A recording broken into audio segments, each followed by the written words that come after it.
Era para ser uma interrupção de 2 anos, mas já lá vão 5 desde que foi desativado o ramal da Lousã. Em dezembro de 2009, começaram a ser retirados os carris para se preparar a chegada do metropolitano ligeiro de superfície entre Serpins e Coimbra. Mas a obra acabou por ficar suspensa em nome da crise financeira do país. 5 anos depois, o metro Mondego já custou mais de 100 milhões de euros, mas ainda está longe de poder começar a circular, se isso chegar mesmo a acontecer. Daqui a pouco vamos percorrer a linha agora desativada e contar-lhe histórias de vida entrecruzadas com a narrativa do projeto. Para acabar com o preconceito, aqui em Lisboa, as doenças mentais podem ser vistas ao pormenor numa exposição. Crise, doenças, desemprego. São apenas algumas das muitas preocupações que nos atormentam no dia-a-dia. Mas parece que há uma solução, um triturador de problemas. Já está. E esta é apenas uma das muitas experiências a que os visitantes podem ter acesso na exposição Loucamente, que está a decorrer aqui no Pavilhão do Conhecimento, em Lisboa. Trata-se de uma mostra sobre o bem-estar da mente. Daqui a pouco vamos fazer uma viagem a este mundo de loucura, ou talvez não. Venha daí connosco.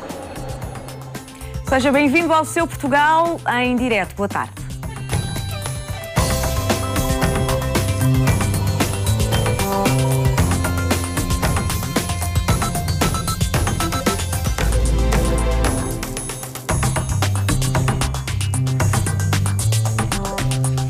Boa tarde. Um homem de 57 anos morreu na noite passada no Hospital de Santa Maria da Feira, depois de ter estado 5 horas nas urgências à espera de ser atendido.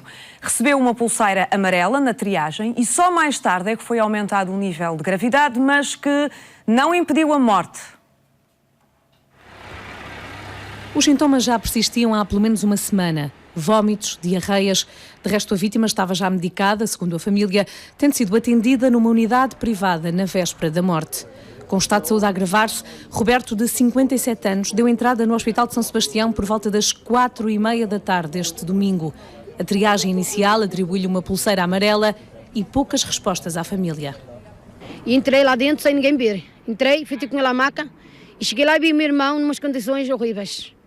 E pedi para ele só médico, só ver o que realmente como ele estava. Porque o meu irmão já estava com goira, o meu irmão estava roxo, o meu irmão era magrinho, o meu irmão estava com uma barriga grande, nós estávamos a achar aquilo uma coisa fora da normal e eu disse, o meu irmão não está bem. Acabou por morrer ao fim de 5 horas de espera. Em comunicado, o hospital informa apenas que foi feita a triagem ao utente por 2 vezes, passando da pulseira amarela para laranja, a segunda mais grave. Adianta ainda a instituição que vai abrir um processo de averiguações. Confrontado com a morte do irmão, Ângelo Pereira informou uma das médicas das urgências de que iria apresentar uma reclamação. Em resposta, ouviu um desabafo. Ela disse-me, a médica, agradeço que você faça isso, porque nós somos muito poucos médicos a atender os doentes. E se ele fosse atendido mais cedo... Perante a revolta de outros utentes das urgências do Hospital da Feira, a PSP acabou por ser chamada ao local para serenar os ânimos. A Ordem dos Médicos aponta falta de vontade do Conselho de Administração do hospital para contratar mais médicos. Manuel telefonou à filha. Pois, exato. Para dizer que a mãe já estava a ser atendida pelo médico. Ela chegou agora às 9 horas, já está a ser atendida. Portanto, não teve que esperar muito tempo? Não. Rápido o atendimento? Desta vez não. Outras vezes, às vezes é pior. Desta vez, tudo estava dentro do tempo certo. Está mais tranquila, não está lá muita gente. Está bem. Ao comparar com aquilo que eu vi a semana passada ou 2 semanas, está muito tranquilo. Hoje até foi mais rápido que nas outras vezes. Hoje, ela fez um exame rigoroso, assim, bem... que eles até consultaram-a bem e agora estamos à espera das análises. Garantia do Hospital de São Sebastião. Depois da triagem, os doentes com pulseira amarela não esperavam mais do que meia hora. Chegou aqui a que horas? Era 9h15, mais ou menos. E quanto tempo é que esteve à espera para ser atendida a sua mãe? 30 minutos. Foi logo atender. Um atendimento rápido? Sim. Ela agora está à espera de fazer umas análises lá dentro. 10 minutos para ser atendida na triagem e depois logo de seguida foi para dentro. Agora não sei, mandaram-me esperar. Estou à espera até esta hora. Portanto, que não ficou muito tempo à espera na urgência? Não, por acaso não. Não é a primeira vez que o Hospital de São Sebastião é notícia, precisamente por causa da falta de clínicos. No verão, a RTP registou a denúncia de médicos do internato que diziam que a segurança dos doentes estava em causa. Para fazer o transporte de um doente grave na altura entre Santa Maria da Feira e Gaia, quem o fez foi um interno de primeiro ano que, na verdade, nem sequer tem autonomia para fazer prescrições de medicamentos. Portanto, como é que um interno de primeiro ano pode ser considerado idóneo para fazer o transporte de um doente grave, um doente cardíaco, transferido então para Gaia, ventilado, sedado? Se acontecesse alguma coisa no transporte, seria gravíssimo, não teria competências para fazer nada. Também não é de agora o alerta da Ordem dos Médicos. Eu quase que me apetecia perguntar quantos doentes é que têm que morrer à espera de serem observados no hospital para se resolver realmente esta questão do serviço. Segundo caso, em pouco mais de uma semana, nos hospitais portugueses. Segundo caso, em pouco mais de uma semana, mas já aconteceram outros casos ao longo dos últimos 6 meses. E nada foi feito durante estes meses todos pelo Conselho de Administração para resolver a situação. Portanto, eu acho que o Conselho de Administração aqui, objetivamente, tem uma culpa direta. Falta de vontade? Falta de vontade de contratar os médicos. É o que está a acontecer com os Conselhos de Administração. O hospital já abriu um processo de averiguações. A Ordem dos Médicos também vai instaurar um inquérito para apurar as circunstâncias da morte de um homem de 57 anos que faleceu depois de esperar 6 horas na urgência. Problemas também em Loures, no Hospital Beatriz Ângelo, que não tem camas disponíveis para internamento. Os responsáveis explicam que há muitos doentes nesta altura e que não têm havido altas. Há quem tenha grandes razões de queixa. E a informação que eles dão no quadro é só para inglês ver, porque de resto não funciona. Porque ao fim de 7 horas é que uma pessoa com a senha amarela foi atendida quando no quadro estava há 3 horas, portanto isso é mentira. Outros ficam satisfeitos com o atendimento. Não estava aqui ninguém na sala, assim que entramos fomos logo ali atendidos. O serviço de urgência do Hospital Beatriz Ângelo, em Loures, recebeu quase 4.200 pessoas desde o dia 24 de dezembro. Tivemos um tempo de espera médio de 2 horas para os doentes verdes e azuis e de 1h30 para os doentes amarelos e 9 minutos, portanto, para os doentes laranjas. O grande problema é que o hospital está cheio e sem camas disponíveis para internamento. Neste momento há 35 doentes à espera. Alguns aguardam quase há 2 dias. Não é uma situação habitual, portanto o nosso tempo de espera até a subida para a enfermaria é menor. E as pessoas então que estão à espera de vaga para internamento, onde é que estão? Nos corredores? Nós não temos corredores, portanto estão no espaço físico do serviço de urgência, portanto em macas-cama ou em macas, portanto à espera da subida. Algumas áreas que são habitualmente utilizadas para tratamentos poderão ser transformadas em salas de internamento, de forma a conseguir dar resposta às necessidades dos doentes. A gripe está a provocar mais mortes este ano. A estirpe do vírus em circulação é mais agressiva e a vacina não revela a eficácia de anos anteriores. As autoridades de saúde apelam por isso à vacinação para atenuar casos mais graves, principalmente nos grupos de risco. O vírus que ataca este ano é mais agressivo. Tudo porque das 3 estirpes da gripe humana domina a H3N2 e é ligeiramente diferente da que consta da vacina. Das 3 estirpes escolhidas para a vacina, que frequentemente acertam 100% na infecção que vem depois no ano seguinte, este ano não é exatamente assim. E quando a gripe é por H3N2, por via de regra, é mais grave e atinge mais largamente a população. Os especialistas contam por isso com uma epidemia mais complicada e potencialmente mais mortal. Esta é que é a gripe de que temos medo habitualmente. Quando o surto é por H3N2, haverá casos de morte por gripe. Em anos anteriores, a proteção da vacina era superior a 70% e este ano fica-se pelos 50%, o que para as autoridades de saúde não desvaloriza a vacinação, muito pelo contrário. Porque a vacina vai diminuir a duração da doença e vai diminuir as formas graves, designadamente as pneumonias e até a morte. Por isso nós recomendamos que a população se vacine. Ainda não estamos em período epidémico e, portanto, a vacinação é a principal arma de proteção contra a gripe sazonal. Ainda vai a tempo, apesar de precisar de cerca de 15 dias para os anticorpos estarem efetivamente ativos? É sempre bom as pessoas vacinarem-se, porque isto portanto, vai fazer parte também da memória imunológica e há sempre uma proteção acrescida nestas situações. A Direção-Geral de Saúde diz que os centros de saúde têm ainda cerca de 100 mil vacinas disponíveis, mais ainda nas farmácias. Apelo reforçado, principalmente para os grupos de risco, numa altura em que as temperaturas continuam a descer e com o pico da epidemia previsto para o final do mês. 1,5 milhão de portugueses com mais de 60 anos já se vacinaram contra a gripe sazonal. Chegaram mais médicos aos hospitais de todo o país. São os novos clínicos formados nas faculdades de medicina que vão agora frequentar o ano comum ou a formação da especialidade. São mais de 1.500 nesta primeira fase e na Beira Interior entraram ao serviço nos 3 hospitais mais de uma centena. São os novos médicos e vestem a bata para o início do ano comum ou a informação específica no centro hospitalar da Cova da Beira. Agora que eu trabalho mais a sério, não é? O ano passado já foi, mas agora já estou na especialidade que queria. Portanto, agora a motivação é outra, para aprender e para trabalhar. Agora tenho um ano de internato pela frente, em que vou passar por várias especialidades e para mim vai ser a minha primeira experiência de trabalho, portanto estou muito entusiasmada agora com este novo começo.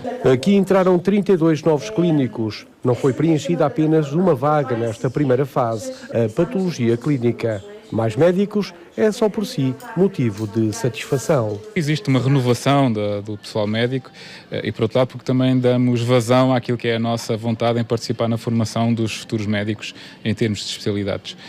E, por outro lado, também porque ficamos também com a alegria de saber que muitos dos internos que agora começam aqui a fazer essa formação já conheciam o centro hospitalar porque parte fizeram o curso aqui na Faculdade de Ciência da Saúde da Universidade da Beira Interior e, portanto, ficaram com boa impressão e quiseram agora integrar numa outra fase a sua carreira. Médicos formados na Faculdade das Ciências da Saúde da Universidade da Beira Interior, mas também de outros locais do país. Ao todo, entre os hospitais da região, Covilhã, Castelo Branco e Guarda, entraram mais de uma centena de novos médicos.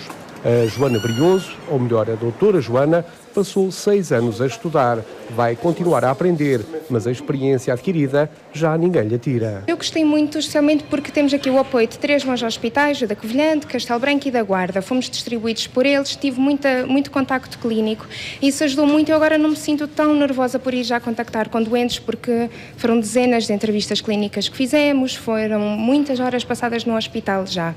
E então eu acho que a faculdade nos preparou muito bem para isso, para o contacto com o doente, a empatia pelo doente, e então eu acho que fiquei bem preparada e também foi por isso que escolhi continuar aqui mais um ano, porque sei que este hospital me vai dar boas oportunidades de aprender.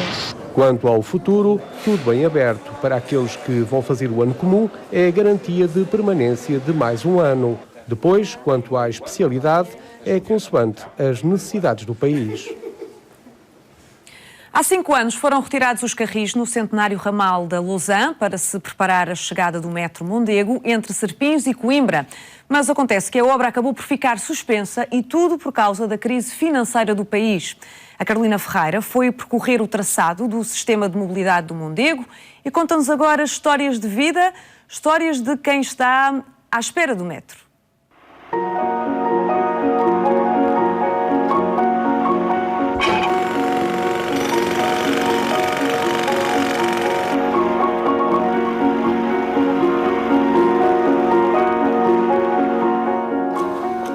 São 6h15 da manhã. Maria do Carmo prepara-se para apanhar o autocarro que a vai levar daqui de Serpins até Coimbra, onde trabalha. Tem sido assim nos últimos 5 anos, desde que foram retirados os carris do ramal da Lousã para dar lugar às obras do metro, obras que entretanto foram interrompidas. Agora, nem comboio, nem metro. Não, nem uma coisa, nem outra. Temos a alternativa e já não é mau. Se ela não falhar, é muito bom. E vier a horas. Quando veio morar para Serpins há 14 anos, os meios de transporte pesaram na sua decisão? Estava garantido o comboio, de maneira que nada previa que, de facto, mesmo que ele faltasse, houvesse uma demora tão grande. Eu acho que para mim não. Sempre prometem, nos jornais prometerem que vem, nunca, até dia 2, há 5 anos. Isto nunca havia ter deixado de arrancar isto. Esta linha nunca havia ter posto, eu acho que é uma linha centenária, e é do tempo da minha avó.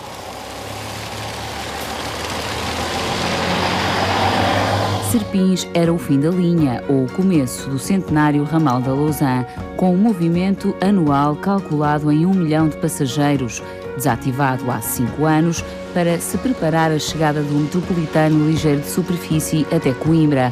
Mas a obra acabou por ficar suspensa, em nome da crise financeira do país, antes até da chegada da Troika.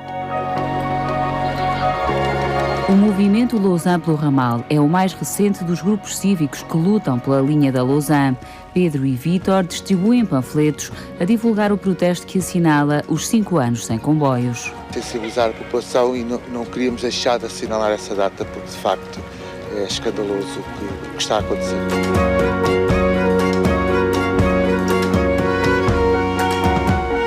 Próxima paragem, Lausanne, para conhecer o grupo do Montanha Clube que aproveita a antiga linha ferroviária para fazer caminhadas. Como é que nasce esta ideia? A ideia nasceu, é um aproveitamento que o grupo resolveu fazer, onde temos pessoas de várias idades a fazer caminhada, enquanto é um sítio muito bom para se fazer, que é tudo plano. Enquanto não vem o metro? Sim, enquanto não vem o metro. A nossa ideia é mesmo vir o metro, não é nenhuma ecopista. Mas não são os únicos a aproveitar este espaço? Sim, não. Há muita gente a praticar BTT, o pessoal a praticar trail, atletismo, tudo. Muita gente utiliza a linha do metro, enquanto realmente não chega ao metro.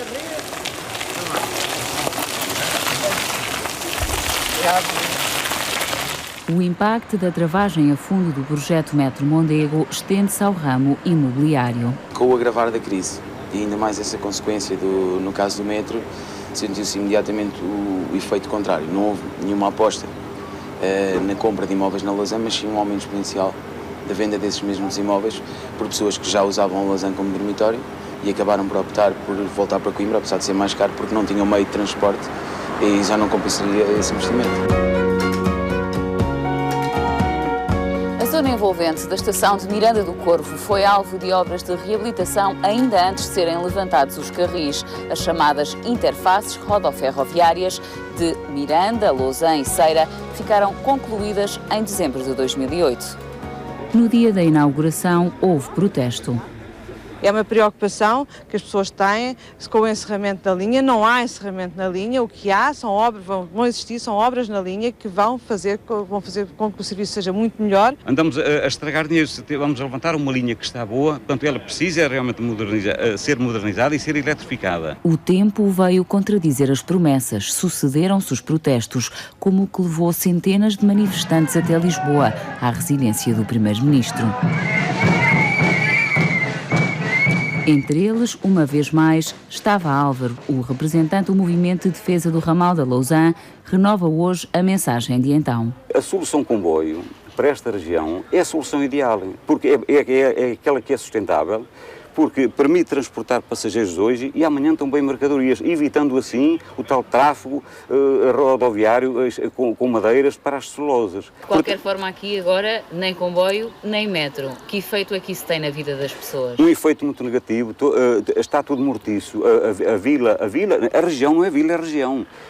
Está a sofrer, portanto, esses inconvenientes da destruição que foi feita, porque isso foi prometido uma solução ia ser aplicada em 2 anos. Já decorreram 5. Nós somos pessoas iguais aos governantes e aos autarcas, não somos outras pessoas, e devemos ser tratados de uma outra forma. O movimento cívico de Coimbra, Miranda do Corvo, Lausanne e Góis protagonizou muitas das manifestações nos últimos anos. Marcha lenta de protesto contra a suspensão das obras do Metro Mondego. Não votamos, queremos o metro! Não votamos, queremos o metro!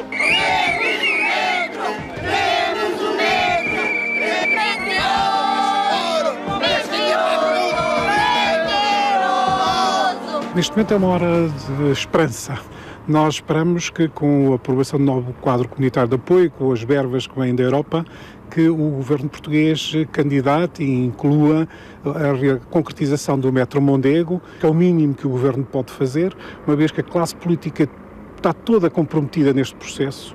foi o governo do engenheiro Sócrates que destruiu o ramal, mas foi o governo com Passos Coelho que prometeu que daria depois continuidade às obras. Quais são as consequências mais visíveis do fim do ramal da Lousã? Muitas casas abandonadas, muitos prédios e andares à venda, muita pessoa desiludida que comprou casa nesta região, sem nos esquecermos que estamos, embora próximos de Coimbra, estamos no Pinhal interior, uma zona que começa a desertificar de uma forma muito intensa, e também esta realização do Metro Mondego é importante para todo este conjunto de concelhos, Coimbra, Miranda, Lousã, Góis. Entre o arquivo do passado e as imagens virtuais de um futuro projetado,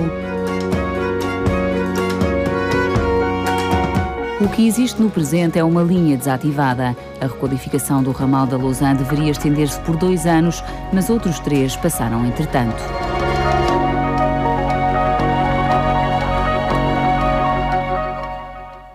Não perca daqui a pouco a segunda parte desta reportagem à espera do metro.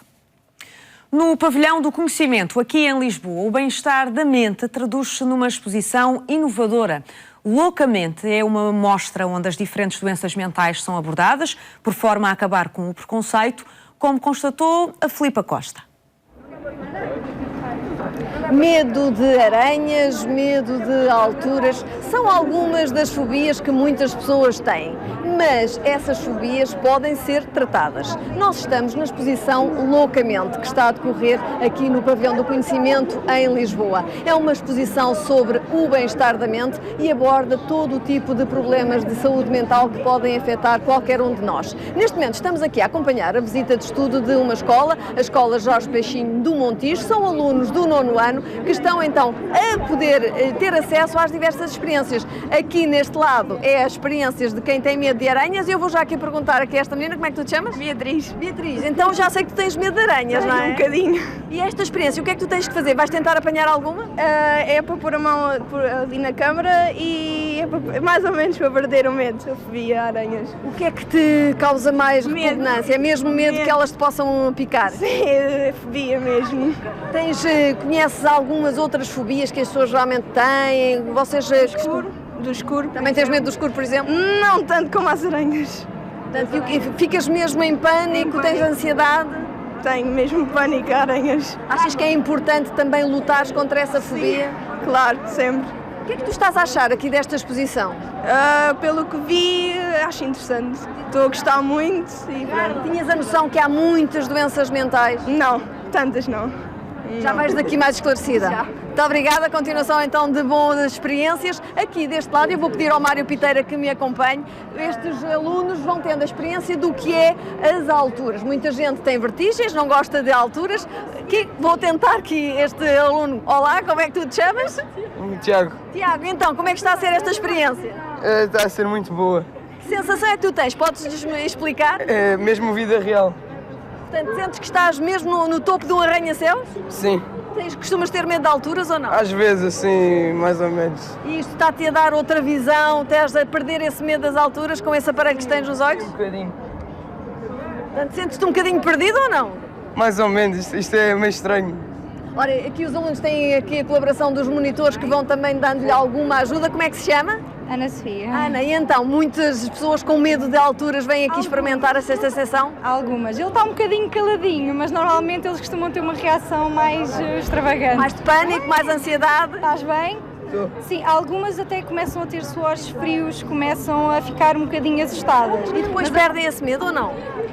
Mais ou menos. Isto acaba por ser um bocadinho benéfico? Algumas já acham bastante interessante. Mesmo aquelas que têm medo, algumas saem daqui satisfeitas porque conseguiram superar. Conseguiram superar. Aqui, tu tens medo de alturas ou não? Não, eu não tenho, mas ainda não foste a experiência. Medo de aranhas, tens medo de alguma coisa? Não, mas já fiz aquela experiência e as aranhas não fizeram um bocadinho de impressão, era como se estivesse a senti-las na mão. O que é que tu estás a achar aqui desta exposição que aborda os problemas da mente?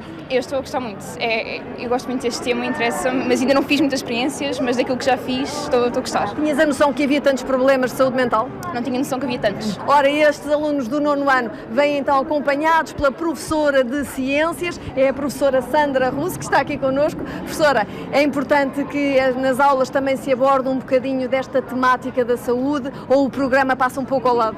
programa passa um pouco ao lado, mas nós achamos muito importante e são sempre muitas dúvidas que eles colocam a este nível. Daí termos vindo cá. Quando soube desta exposição, primeiro vim ver, gostei, achei que estava muito didático e que podia combater algumas dúvidas que estas turmas tinham. E daí estarmos cá, todos. Acho que eles vão sair daqui mais esclarecidos. Eu espero que sim. E o que eu pedi foi simplesmente que tirassem algumas fotos para fazermos uma exposição e para depois debatermos e trocarmos experiências, inclusive com quem não veio. Mas vamos falar um bocadinho mais sobre esta exposição com a doutora Rosalia Vargas, que é a diretora aqui do Pavilhão do Conhecimento. Tem um esquizofone na sua mão. Esta é uma das experiências que os alunos gostam mais de vivenciar. Como é que está a ser? Vou usar o esquizofone aqui. Então, como é que está a ser a adesão dos visitantes a esta exposição que foge um bocadinho à regra aqui do pavilhão? Olha, só foge à regra, tanto aqui no Pavilhão do Conhecimento como a nível internacional, em qualquer outro centro de ciência, porque não é hábito fazermos exposições sobre estas áreas temáticas. Esta é mesmo, creio, a primeira vez que se faz a nível de um Science Center, de um centro de ciência, uma exposição interativa. E a adesão tem sido muito grande, estamos a ter um público muito interessado. Também devo dizer-lhe, as notícias têm saído agora, ultimamente, têm referido que 1/5 da população portuguesa tem ou pode vir a ter problemas de saúde mental. Esta exposição vai acabar um pouco com o preconceito em relação às pessoas que têm este tipo de doenças?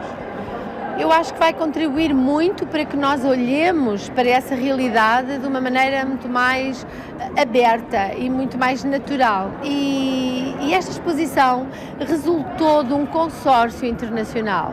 O Pavilhão do Conhecimento Ciência Viva tem um consórcio com o nosso colega Science Center em Helsínquia, portanto na Finlândia, o Eureka, e o outro em Paris, a Cité La Villette. E há aqui muitos módulos a explicar o que é que os vários problemas mentais, o que é que podem trazer em termos de sensações, e aqui as pessoas têm acesso mais direto a esse tipo de problemas. Sim, é verdade. É uma exposição que toca muito na realidade, no dia-a-dia, mas falo de uma maneira muito direta, muito aberta, e estou certa que ninguém fica indiferente a esta exposição. Muito obrigada. E aqui neste módulo dança-se ao ritmo da loucura, que é como quem diz, ao som de letras que abordam também estes temas. Cada um destes chapéus tem uma canção diferente. O que é que vocês estão a ouvir? Neste momento estamos a ouvir música dos anos 80. Anos 80? Claro. O que é que estão a achar cada um destes chapéus terem músicas que abordam também o tema da loucura? É interessante porque é uma experiência nova. O que é que estão a achar aqui desta exposição? Muito boa mesmo. Eu até agora tenho me divertido imenso. Nós vamos ficar por aqui, mas na nossa próxima intervenção vamos continuar a explorar este loucamente que está a decorrer aqui no Pavilhão do Conhecimento. É agora a altura para um curtíssimo intervalo. Deixe-se ficar connosco. Até já.